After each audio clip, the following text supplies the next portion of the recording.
The far-right leader Marine Le Pen has said she will run for president next year. Le Pen's political future had been in doubt after she was found guilty of misappropriating public funds last March and giving a 5-year ban from public office. Today, a court in Paris ruled she could stand for election but would need to wear an electronic tag.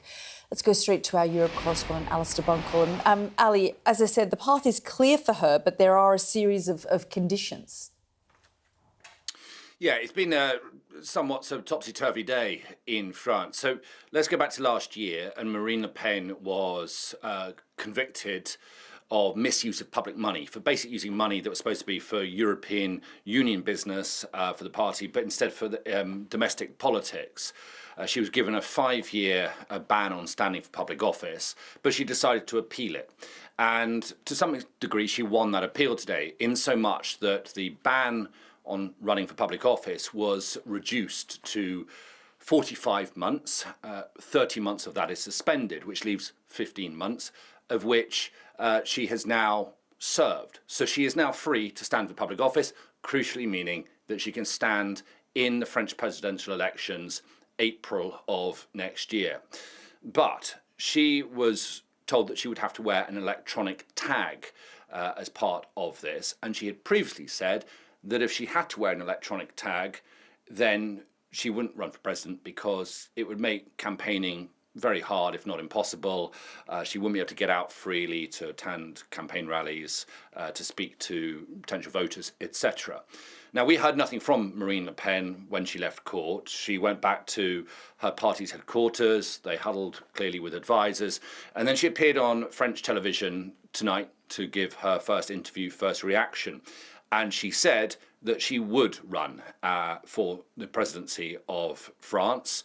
She is currently in polls the favourite, so there's a very real prospect that France could have a far-right president by this time next year.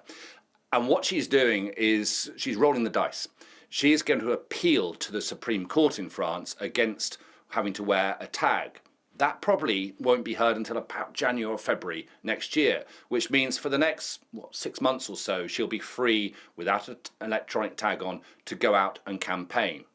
So come then the Supreme Court hearing early next year, obviously could go one of two ways. Either they might find in her favour, she'll never have to wear an electronic tag and she can continue to campaign, or they will uphold the decision of the court today. She will have to put a tag on, but then she'll only have a matter of weeks left before the election and most of the campaigning will have been done. But that raises the prospect of her then winning the presidency and going into the Élysée Palace wearing an electronic tag. Now, this would just be guesswork, but I imagine if that were the case, then she might make the case that as the democratically elected president of France, she can't possibly wear an electronic tag if she's going to carry out the duties of president. That's just speculation. So I think probably, in summary, quite a good day for Marine Le Pen. She's found a route to run for French presidency.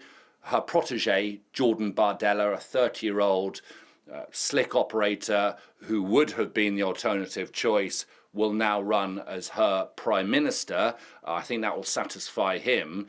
But for Europe, the European Union, where I am in Brussels, it is the prospect, the very real prospect, that France, one of the biggest members of the European Union, one of the richest, most powerful countries in Europe, will quite soon have someone from the far right who is hostile to the EU.